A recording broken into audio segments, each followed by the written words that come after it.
Bendiciones de nuevo, mis muy amados hermanos en Cristo. Un abrazo grande para todos ustedes.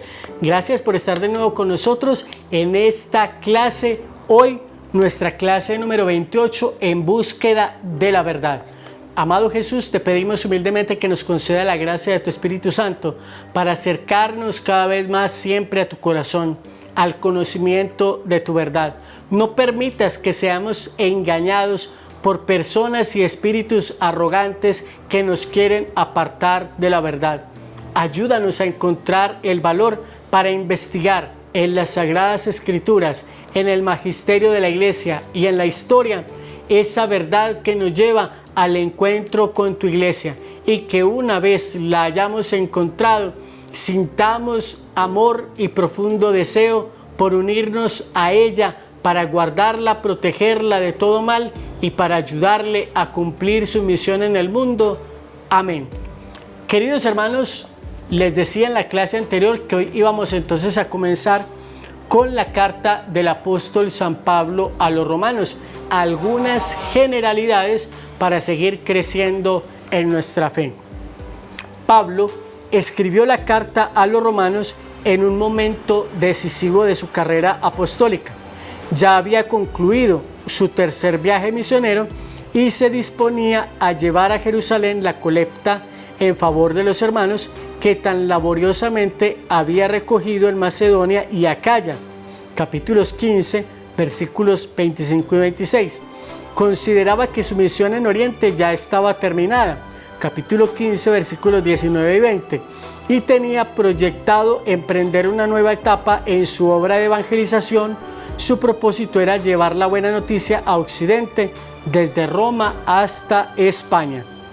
Para preparar su visita a los cristianos de Roma, el apóstol les envió una carta, donde les exponía más detalladamente los mismos temas que ya había tratado en su carta a los Gálatas, pero aquí el tono es diferente.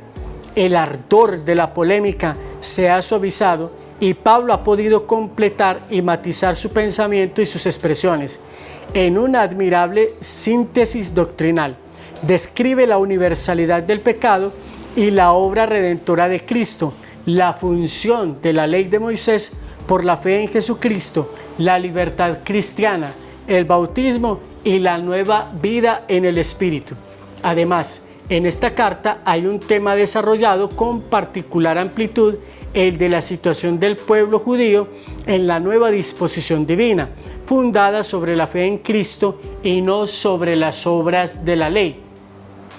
Qué bueno que nosotros, al estudiar a San Pablo, nos acompañemos de un discernimiento adicional, porque, como dice el apóstol Pedro, hay cosas difíciles de entender que algunos tuercen para su propia perdición. Epístola significa carta, llamándose epístolas paulinas a un conjunto de 14 cartas escritas o atribuidas a San Pablo para exhortación de los creyentes de esa época de las iglesias fundadas durante sus viajes misioneros después de su conversión. De estas cartas, 4 son personales, una a Filemón, otra a Tito, primera y segunda a Timoteo, mientras que el resto son colectivas, primera y segunda a Tesalonicenses, a los Gálatas, primera y segunda a Corintios, a los romanos, a los filipenses, a los efesios y a los colosenses. El objetivo de estas cartas es dar instrucciones a los cristianos sobre el modo de comportarse y de responder a sus inquietudes. En general, el autor da ánimo a sus lectores y responde a sus preguntas o preocupaciones, tesalonicenses y corintios. En ocasiones los reprende, Gálatas y segunda de Corintios, y a veces les escribe como muestra de agradecimiento por su comportamiento, filipenses. En las llamadas epístolas pastorales, primera y segunda de Timoteo y la carta a Tito, el tema central es la organización central de la iglesia, los obispos, presbíteros y diáconos, etc. Además de estas cartas, se cree que Pablo hizo otros escritos que terminaron perdiéndose. Por ejemplo, la primera epístola a los Corintios, Pablo parece que alude a una carta anterior que no llegó. Corintios 1, 5, 9. La autoría de algunas de estas epístolas es discutida, creyéndose que algunas de ellas fueron escritas por discípulos de Pablo que las firmaron con el nombre de su maestro. Pseudografía. Los argumentos que se utilizan para cuestionar la autoría paulina de algunos de estos escritos hacen referencia al estilo literario, es decir, que ha cambiado en algunas cosas sus expresiones y su lenguaje, estilo, vocabulario, e incluso hay algunas diferencias en el tema de la doctrina, pues existen contradicciones entre algunas de ellas. De acuerdo con el libro guía para entender el Nuevo Testamento, el profesor Antonio Piñero, hay 7 epístolas indudablemente paulinas: Tesalonicenses, Primera y Segunda de Corintios, Gálatas, Romanos, Filipenses y Filemón. Tesalonicenses 1. Pues la primera carta a Tesalonicenses. Con respecto a la carta a los hebreos, existe unanimidad frente al hecho de que la carta es anónima. De hecho, en su texto no se indica ni el remitente ni los destinatarios. En el siglo II, Irineo de León dijo que la mentalidad era paulina, pero que la pluma solo Dios lo sabe. Siguiendo el libro citado del profesor Piñero, existe un amplio consenso, aunque no unanimidad, en que las llamadas epístolas pastorales de Primera y Segunda de Timoteo y Tito no son paulinas, sino obra de algún discípulo. Esta opinión no solamente se da entre los críticos, sino que es asumida cada vez más por muchos teólogos. Con respecto a las epístolas de los Efesios y a los Colosenses, las opiniones están un poco más divididas, aunque cada vez hay más acuerdo entre los teólogos en que no son obra de Pablo, sino de algún discípulo suyo. Por último, en el libro de Antonio Piñero, titulado Los Apocalipsis, el autor dice que los especialistas están divididos casi al 50% con relación hacia la segunda epístola a los tesalonicenses, ¿es o no paulina? Bueno, queridos hermanos, estas generalidades sobre el apóstol Pablo, pues simplemente nos dejan a nosotros ante un poquito de sabor amargo en la boca, porque muchos de ustedes y nosotros hemos estado siempre bajo la comprensión, la idea, la certeza de que si estamos hablando de cartas de San Pablo, es que son de San Pablo.